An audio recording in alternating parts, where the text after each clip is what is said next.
at you all. Oh my goodness. Wow.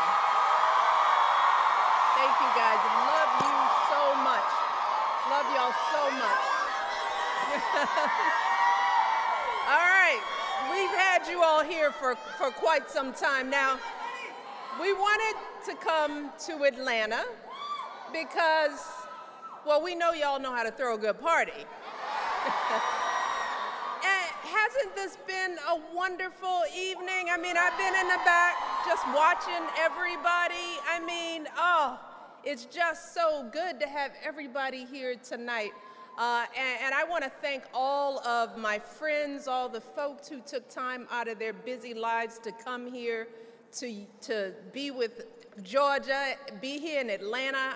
Kerry Washington, Shonda Rhimes, Liza Koshy, Rita Wilson, Sierra, Victoria Monet, Blanco Brown, my girl Marseille Martin and Kelly Rowland, DJ D Nice, Ari Lennox. Oh, and of course, our hosts, Kaylin and Lynae. Didn't they do a great job? But most of all, I want to thank all of you, really. Yeah. And we have just 1 week until Election Day. 1 week. So who's ready to make their voices heard? Yes. 1 week from tonight, all across the country, we are going to find out the leaders who will manage our cities and our schools and our neighborhoods.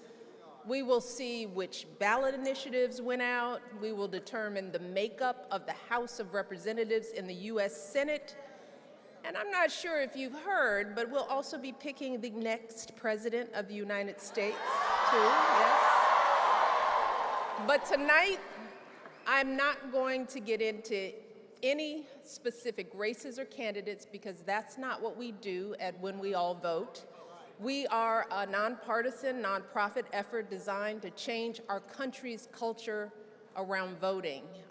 And I started When We All Vote 6 years ago because I wanted to make sure that someone was reaching out to the folks who have been left out or left behind in our electoral process, particularly young people and people of color.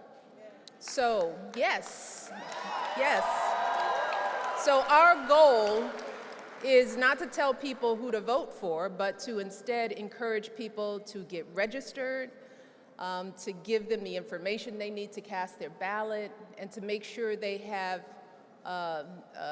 that they vote in every single election, not just presidential elections. Altogether, we've mobilized millions of people. We've helped drive the record-breaking turnout in 2020. We partied at the polls, we picnicked with the Roots, we've registered voters at NBA Summer League and organized at schools, churches, barbershops, you name it.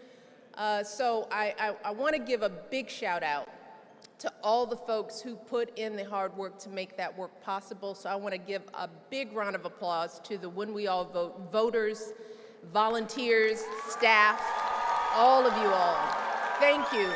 And to everybody who worked on tonight's celebration, thank you. And I also know that we've got a lot of folks here tonight who are stepping up to make their voices heard for the very first time. So let's give a big shout out to our first-time voters. Yes.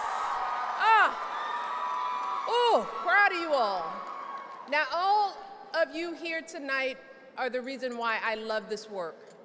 I love you, I love your energy, I love your passion, I love your commitment to this country, but I have to be honest, sometimes I wish we didn't have to do this work at all.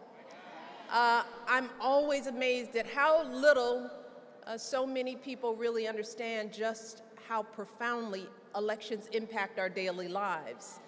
I'm astounded by how much coaxing and pleading it takes to get people to recognize how their vote is fundamentally connected to their own self-interest. Because that's really what your vote is. It is your chance to tell folks in power what you want. Look, voting affects everybody, but it especially affects you. So if you want your life and your future to look better, you gotta vote. Because in this election, every issue you can possibly care about is on the ballot. How much comes out of your paychecks in taxes, how much you pay at the grocery store, whether you can afford to ever buy a house, what kind of health insurance you have, who's making decisions about your reproductive health, how the government will deal with AI, America's role in the world. I could go on and on and on. And look, I get it. It can be intimidating and overwhelming to focus on these huge issues. And I know life is hard. Life be lifing. Really hard. People have enough on their plates just trying to get ahead or just trying to survive. And there are so many distractions that keep us all off balance. So much disinformation flooding our phones, so many lies to keep us uncertain and afraid. But I believe there are some deeper things going on here too. So many folks, particularly our young people, are struggling to find their footing in this world, battling higher levels of stress, anxiety, loneliness, frustration. More folks feel disillusioned, helpless to affect change in their own lives. And that makes them increasingly more apathetic. And as a result, our priorities have gotten a little off whack. We got a lot of folks thirsty for likes from their followers, but uninterested in the needs of their communities. We got folks excited to vote on reality shows, but not willing to vote for their actual reality. Folks climbing up that ladder without thinking about who they step on along the way. And don't get me wrong, there is nothing wrong with being a little ambitious. There is nothing wrong with working hard to achieve big things in life. All of us are looking for some level of autonomy and control over our lives. But what I don't understand is how so many Americans of all races and backgrounds fail to understand that a healthy, functioning, engaged democracy is absolutely critical to our ability to live life on our own terms, people. Without a vibrant democracy, we don't have any say in shaping our futures. We don't have any ability to change anything at all. Our vote is our voice. It is our power. It is the key to our ability to express ourselves and build the community and the country we want to live in. And I know all of you here in this room get that, but I know it's not always easy to sell that message outside of these walls. A lot of folks out there are wondering if the political system has their best interests at heart. Folks feeling unheard and fed up. Folks resigned to the idea that nothing's ever going to change, that voting and elections don't really matter, that the folks in charge don't care about us, and that maybe the only way to get folks to listen is to not vote at all. And I'm sure all of you have heard these kind of conversations from the folks in your lives. And to tell you the truth, these feelings are not irrational. They come from a valid place. Look, I love this country to death, but we all know we've got a lot of work left to do. And in this country, change takes not days, but decades, y'all. So that can be frustrating. So it's natural to wonder if anyone hears you, if anyone sees you. It is healthy to push your leaders to be better, even to question the whole system. But our job, not just at when we all vote, but as Americans who care about our brothers and sisters, is to stop the spiral of disillusionment and apathy. It's our job to show folks that two things can be true at once. that it is possible to be outraged by the slow pace of progress and be committed to your own pursuit of that progress.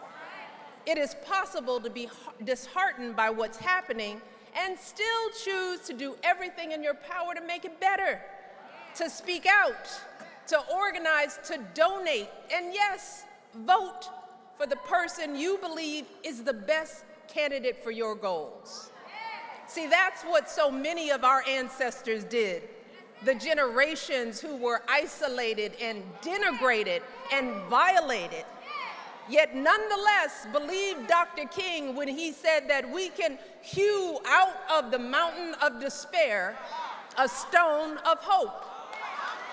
The folks who always recognized that no matter how bad things were, here in America, the primary road to building real power or dismantling someone else's runs straight through the ballot box. Look, I am not a politician, and I will never be. Ever, ever. But for the past couple of decades, I have seen exactly how power works, y'all. I have sat at tables with some of the most powerful people in the world. And let me tell you, a lot of these people sitting at those tables have absolutely no clue what your lives are like, especially if you don't come from money or you come from a different background than them. Many of them go their entire lives without ever crossing paths or having a single conversation with folks who are different from them. Folks, a lot like all of us here tonight. So let me tell you something. They could not care less about your apathy. In fact, they welcome it. They welcome it. They are happy to be in full control of this game. That's why every single person who has real power in this world, they are fully engaged in the political process. Every CEO and billionaire and corporate board president, they follow the news obsessively. They hire lobbyists to fight for their interest. They donate to the candidates they seek to influence. You all hear me now? This is what I'm telling you. They donate on both sides of the aisle if it's in their interest. And you better believe that they vote in every single election because they know how critical elections are to maintaining and building their power base. And when we don't vote, they assume that not only do we not care, but that we are happy to hand our power over to them. Happy. And what a lot of non-voters don't understand about real power is that our absence doesn't make those in charge hear us any better. Instead, our absence is taken as our consent. They take our indifference as part of their mandate to do whatever they want. That has always been the truth of how this country runs. The process goes on with or without you. Decisions are made, judges appointed, laws enacted. So when you're talking to folks out there who are considering sitting on the sidelines, I want you to tell them about how this system really works. Throw some history on them. Tell them about what happened in 1968. Yeah, that's when I was a little girl. Y'all weren't even around. In that election, folks were so fed up with America's presence in Vietnam, they chose to not vote at all in that election. Now, we don't know if those folks would have swayed the election, but here's what happened next. We didn't wind down the war. The U.S. expanded it. Thousands more Americans died on the battlefield, and many folks in Vietnam, Cambodia, Laos were killed too. And then I want you to tell them about the presidential election in 2000. Still, many of y'all weren't alive then either. People actually thought a good way to pick our president was to choose the guy they'd rather have a beer with. a beer with. A beer. Like today, folks thought it didn't make a difference who was in the White House because none of it really mattered. So a lot of folks chose to stay home. And barely half of the voting age population cast a ballot in that election, by far the lowest rate this century. And almost 100,000 people voted for a third-party candidate who had no chance of winning. Some voted for that candidate because they wanted to stick their thumb in the eye of the status quo. Does that sound familiar? Because they thought, what difference does one vote make, right? Well, the entire presidency in that election was decided by 537 votes in Florida. 537 votes in one state.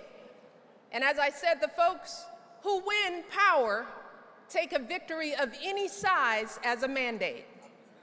In the years that followed that election, America chose to invade Iraq, which led to Americans losing their lives in that war for the next 8 years. The LGBTQ community was used as a political wedge, with states across the country banning gay marriage. An assault weapons ban expired, putting weapons like the AR-15 back on the streets, some of which have made their way into our schools. So if you're talking to anybody who thinks elections don't matter, ask them if any of those things do matter. War, social justice, gun violence. Or maybe ask them another question. Ask them to list the policies that have been changed by people who didn't vote. Ask them the name of one single community that's been improved by people who were uninvolved. And let me tell you, they will not be able to do it. And if they respond by saying that they can't trust the government or that all politicians are the same, ask them where they're hearing that nonsense from. Because the folks who are whispering that stuff into their ears, I guarantee you do not have their best interest at heart. The videos they're fed on social media, the algorithms on their phones, some guy on a podcast, those things are designed to make folks feel alienated. They're run by those same people in power who want to profit from your distraction. So y'all, you have a choice. You can listen to them, you can fold your arms and stay home, or you can listen to me.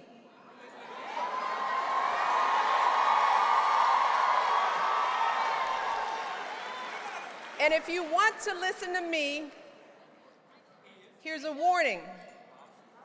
There are only a handful of very wealthy people in the world who can actually afford to be indifferent about our politics. And they have so much money that for them, it doesn't matter who's in charge. They can keep themselves removed from the rest of us, up and away from whatever happens down below. And most of us aren't in that position, especially if you're just getting started in your life or in your career. Those who got regular jobs, the folks who weren't born in this country or speak another language, those who look a different way or love a different way or pray a different way. You don't have the luxury to be indifferent to who's in power and who makes the rules. And for the young people, as the years go on, you all are going to be the ones left to clean up the mess. Because I'm not going to be here forever. And I don't want you all, our young people, to look up one day and realize that you don't even recognize the world you're living in. We need water right here. Water up front. Do we have volunteer? Just give them some air. A lot of times standing up this long time is hard. You all spread out. And you guys bounce on your knees, standing up. You all are young, but you're probably all dehydrated, aren't you? Everybody not drinking enough water. How's she doing? All right. So, now to the work part, because I want you all to listen, because Now I hope you're asking the question how you're going to make sure that that doesn't happen, especially for your futures. How are you going to make sure that those in power actually care about you? And it's not by sitting out. Are we getting help? It's not by sitting out. Or is it by by using the tools you have to make sure that those in power actually see you. That's what all of this, why we have you guys all together here, Georgia, because the greatest power we have is influencing the outcome of an election. You okay, sweetie? Oh, poor baby. You guys, then make way this way. Get her to come this way. You all, she's probably really just dehydrated. And get her shoe. Get her shoe, Marone. Marone, get her shoe. Marone, get her shoe. She gonna want her shoe.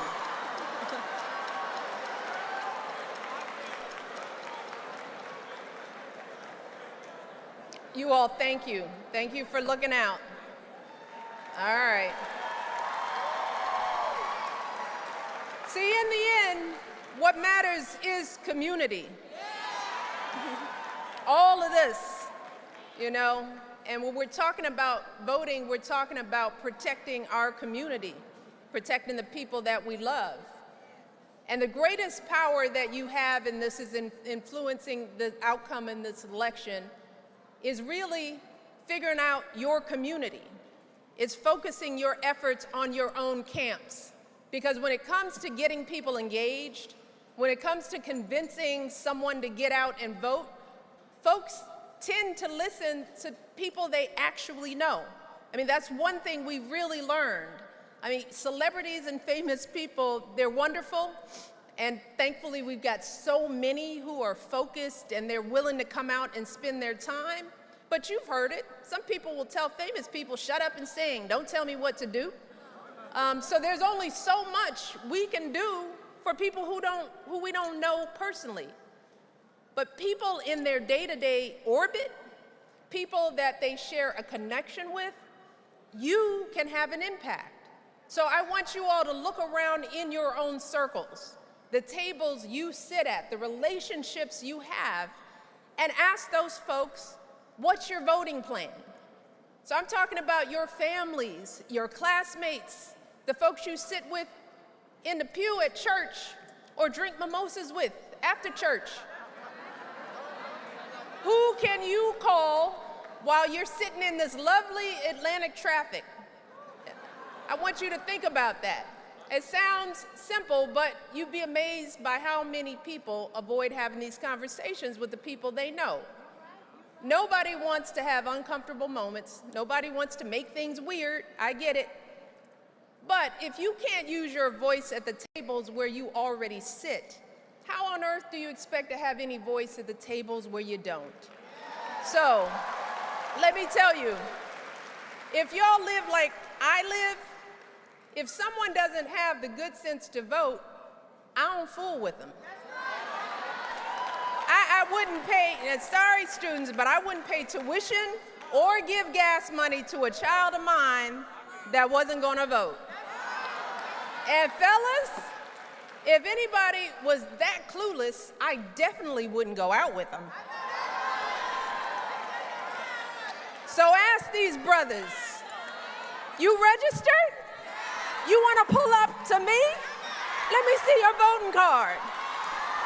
Did you vote early? You cute, but did you vote? That's what I want to know. So you got to start by being willing to make things just a little uncomfortable with the folks you love. We can no longer play games with the people in our lives. We have to stop letting one another off the hook for failing to be engaged. And here's the thing, y'all. I guarantee you that once you have these conversations with the people who really mean something to you, you're not going to harm those relationships. No, that's going to make them stronger. you're going to become closer. That's how this works. So my advice to all of you, when it comes to getting people to vote, start close. Start at home, and then reach out further. Tell everyone you know that here in Georgia, there are 3 days left to vote early. All across the state, as you've heard over and over again, you can vote early until November the 1st. So just go to whenweallvote.org to find the locations that are convenient for you. And of course, as you've heard, you can vote from 7 a.m. to 7 p.m. on Election Day. So make your plan, Atlanta. And if you've already voted, which I heard backstage that a lot of you have, then so now you got a whole week to build your voting squad.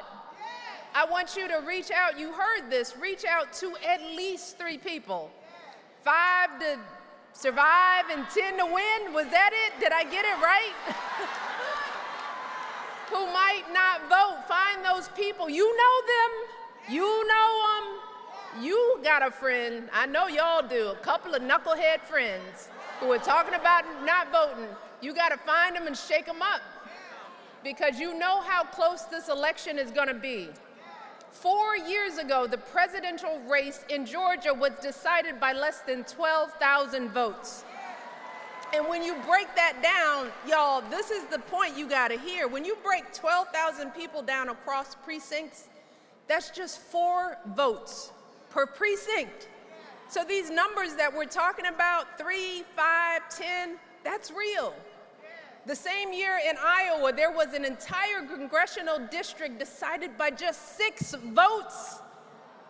6 votes. That's your group chat. That's half your fantasy football league. So maybe, just think about it, maybe you and your crew can decide the next congressperson or state senator from your area. And since you've got the honor of living in the great state of Georgia, a swing state, maybe, think about this, y'all. If you go out and get a crew together, you can decide who sits in the Oval Office. You can decide that. The power is in your hands. It really is, in ways that you don't even realize. Not just in this election, but in every election after, because this work doesn't stop. The folks who are making it harder to vote certainly don't stop. You all have seen and heard about the shenanigans that some folks in this state have been trying to pull, the folks trying to make it harder to get your vote counted, the folks trying to allow a few unelected officials to wipe out the votes of entire precincts and sway the whole election. And thankfully, those rules have been overturned for this election. But who knows what's coming for the next one? So we have to stay vigilant, y'all. We have to stay organized, and we have to stay engaged even after Election Day. Because we don't just need to protect our democracy, we need to improve it, y'all. And that's a forever proposition. And that's the beautiful thing about this country, that we have always had the opportunity to make things better. That's been our story since our founding, a story that's so often been written by the good people right here in Georgia. So if we're gonna do our part here in our time, we've gotta stay engaged. We gotta hold our elected officials accountable. We gotta stand up and speak out and sit in when it comes to it. But most of all, we've got to vote in every single election, at every single level, because these things don't work if we don't do them again and again and again. You can't just do this once in a while. That's why we vote, all of us, all the time. Because when we vote, we choose to push forward our own progress. When we all vote, and we choose to bend the curve toward what we believe in. When we all vote, we choose not just the trajectory of our city, our state, our country, we're choosing the trajectory of our own power. And I don't know about you, but I think we have a pretty powerful crew right here in front of me. I am so impressed with you all. I am so proud of you all. We are gonna hear from Georgia on November the 5th, aren't we? I want you all to stay hopeful, stay empowered, because we always have your back. Michelle and Barack Obama, we love you all to death. Vote early. Get all your friends to do the same. We can move our communities and our country in the direction we want them to go. So let's get this done, Georgia. I love you all.